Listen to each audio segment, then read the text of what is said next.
Hi అండి. ఈరోజు నేను మా తమ్ముడి ఇంట్లో చేసిన పండుగప్ప చేపల పులుసు అనమాట అండి. ఈళ్ళు ముళ్ళులు ఉండవని చాలా ఈజీగా పిల్లలు తినడానికి ఉంటుందని ఎక్కువ కొరమేను, పండుగప్ప చేప ముళ్ళులు లేని చేపలు తెస్తారనమాట. ఈ పండుగప్ప చేపలు కూడా అస్సలు ముళ్ళులు ఉండవండి. మధ్యలో ఉన్న వెన్ను ముళ్ళు తప్ప వేరే ముళ్ళులు ఉండదు. వీళ్ళు కొద్దిగా కారం తక్కువగా తింటారని పిల్లల కోసమని కొంచెం కారం తక్కువ వేస్తున్నానండి. కొద్దిగా కారం వేసుకుంటే చాలా బాగుంటుందన్నమాట. ఎనవి కూరలో కొద్దిగా స్పైసీగా ఉంటే చాలా బాగుంటుంది కదండి. ముందుగా ఇలాగా పండుగప్ప చేప ముక్కలను శుభ్రంగా ఉప్పు వేసుకుని శుభ్రంగా వాష్ చేసుకుని పెట్టేసుకుందామండి. ఒక పెద్ద సైజు నిమ్మకాయ సైజు అంత చింతపండు నానబెట్టేసుకుందాము. దీనికోసమని 2 ఉల్లిపాయలు ఇంకా 2 టమాటాలు కూడా తీసుకుందాము. వీళ్ళు ఇలా నువ్వుల నూనెతో వాడతారనమాట. మనము ఈ నువ్వుల నూనెతో కర్రీ చేసేద్దాం ఇప్పుడు మనమండి. ఇలా చూడండి, 2 ఉల్లిపాయలు ముక్కలు కట్ చేసుకొని ఇలా పాత్ర పెట్టుకుని ఇలా నువ్వుల నూనె వేసుకొని నువ్వుల నూనెతో కర్రీ వండుకుంటే ఏ కర్రీ అయినా టేస్ట్ అదిరిపోతుంది. ముఖ్యంగా ఎన్వి కూరలకి ఇలా నువ్వుల నూనెతో వండుకుంటే అదిరిపోతుంది అనమాట.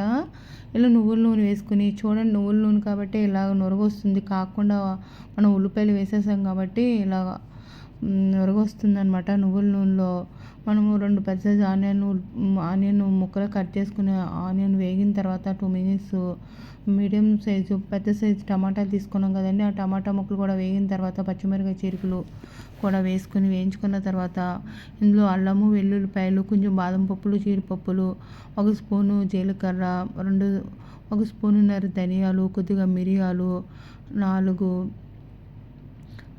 లవంగాలు, 2 యాలకులు కూడా వేసానండి. కొద్దిగా చిన్న దాల్చిన చెక్క కూడా వేసాను. ఇవి వేసుకుని వేయించేసుకుందాము. నేను ఈ విధంగా ఎందుకు చేశానంటే ఈ గ్రేవీతో మనం మిగిలిపోతుంది కదండి, ముక్కలు అయిపోయిన తర్వాత గ్రేవీ మిగిలిపోతుంది కదా. నేను చికెన్ గ్రేవీ లాగా చేశానమాట. ఈ గ్రేవీతో చపాతీ తిన్నా చాలా బాగుంటుందన్నమాట. మనము చికెన్ గ్రేవీ ఎలా ఉంటుందో ఆ టేస్ట్ కూడా వస్తుందన్నమాట. అందుకనే స్పెషల్గా నేను మన చికెన్ గ్రేవీ వచ్చే విధంగా ఇలా చేపల పులుసు చేశానండి. పండుగప్ప చేపల పులుసు చాలా బాగున్నాయండి, ముద్దరుగా ఉన్నాయి. ఈ పండుగప్ప చేప ముక్కలు కూడా ఇలా వేగిన తర్వాత జస్ట్ 1 మినిట్ ఎండు కొబ్బరి కూడా వేసానండి. గ్రేవీ చాలా బాగుంటుంది. పులుసు మిగిలిపోయిన తర్వాత మనము చపాతీ చేసుకుని అందులో నంచుకుని దాన్ని అదిరిపోతుంది అనమాట ఈ గ్రేవీతో. ఇది చల్లారిన తర్వాత మెత్తగా మిక్సీ పట్టేసుకుందాము. అందులో పసుపు, కారం కూడా వేసేసుకుందాము. కారం, రుచికి తగ్గ సాల్ట్ కూడా వేసుకుని మెత్తగా మిక్సీ పట్టేసుకుందామండి. చూడండి, దీన్ని మెత్తగా మిక్సీ పట్టుకున్న తర్వాత మనం శుభ్రంగా వాష్ చేసుకున్న ఈ చేప ముక్కలకు పట్టించుకుందామండి. ఇందులో నేను కొద్దిగా చింతపండు జ్యూస్ కూడా వేసేసి మెత్తగా మిక్సీ పట్టేశానండి. నిమ్మకాయ బదులు చింతపండు జ్యూస్ వేసేసి మిక్సీ పట్టేసుకున్నాను అనమాట. ఇవే ముక్కలను మనము ఫ్రై చేసుకుంటే చాలా బాగుంటుందండి. నేను పులుసు ఉంటే అందరికీ తినవచ్చని ఇలా చేపల పులుసు చేశానన్నమాట. ఇంక రసం ఏమీ పెట్టుకోకర్లేదు, అదే ఫ్రై చేసుకుని రసం పెట్టుకున్న బాగుంటుంది. ఇలా పులుసు చేసుకున్న గ్రేవీతో తినడానికి కూడా చాలా బాగుంటుందని ఇలా పులుసు చేశానమాట అండి. కొద్దిగా కారం తక్కువ వేసామంట పిల్లల కోసమని, తినరని, పిల్లలకి కారం అయిపోతుందని కారం తక్కువ వేసాను. ఇప్పుడు ఇలా కలిపేసుకుని పెట్టేసుకుందాము. మిగతా చింతపండు జ్యూస్ని కూడా మనం మిక్సీ పెట్టుకున్న మసాలా జార్లో కూడా వేసేసుకుందాము. కొద్దిగా ఇలాగ నువ్వుల నూనె వేసేసుకుందామండి. పాత్ర పెట్టుకుని ఇలా నువ్వుల నూనె వేసుకుని మనం మ్యారినేట్ చేసుకు పెట్టుకున్న ఈ ఫిష్ ముక్కలు కూడా వేసేసుకుని వేయించేసుకుందాము.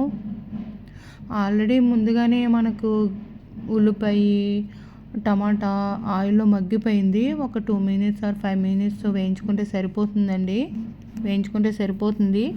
వీళ్ళకి చేపల కూర దాకా లేదనమాట. మనకి చేపల కూర దాకా వెల్లడుపుగా ఉంటే మన ముక్కలు ఇలా 1 by 1 పక్కన వేసుకోవడానికి బాగుంటుంది. ఇది వీళ్ళకి ఉన్న దాంట్లో ఇది పెద్దదిగా ఉన్నదని నేను ఇది తీసానమాట. ఇలా ఆయిల్ వేసి మనం మ్యారినేట్ చేసుకున్న పండుగప్ప చేపలండి. అస్సలు ముళ్ళు లేవండి, తినడానికైతే చాలా బాగుంది. పిల్లలు తినడానికి కూడా చాలా బాగుంటుంది అనమాట. ముళ్ళు ఉండవు, మధ్యలో ఒక ముళ్ళు ఉంటుంది అనమాట, వెన్ను ముళ్ళు. ఇలా అన్ని చేప ముక్కలు వేసేసుకొని మిగిలిన గ్రేవీ కూడా దానిపైన వేసేసుకుందామండి. మనం గరిటెతో కలుపుకోకుండా జస్ట్ మూకుడిని కలుపుకుంటే సరిపోతుందన్నమాట. మళ్ళీ ముక్కలు విడిపోతాయి కదిపేస్తూ ఉంటుంటే. కింద నుంచి కలుపుకోవాలని ఉంటే.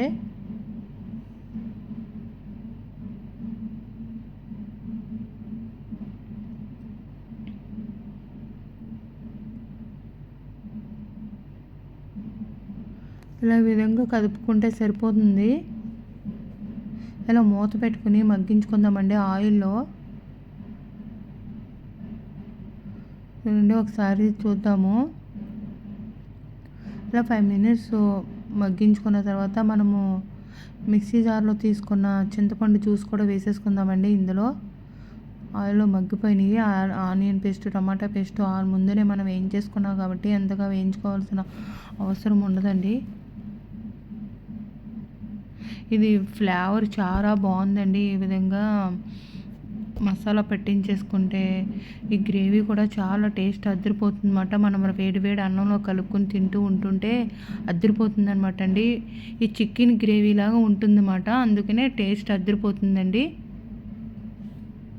ఇప్పుడు మనం రుచి తగ్గ సాల్ట్ వేసేసుకుందాము.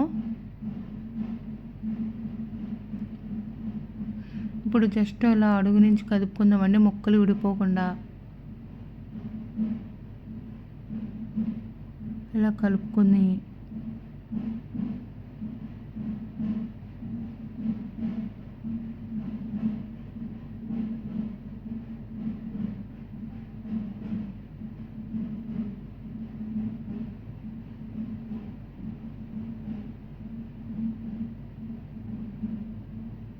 మళ్ళీ జస్ట్ ఒక 5 మినిట్స్ మగ్గించేసుకుందామండి.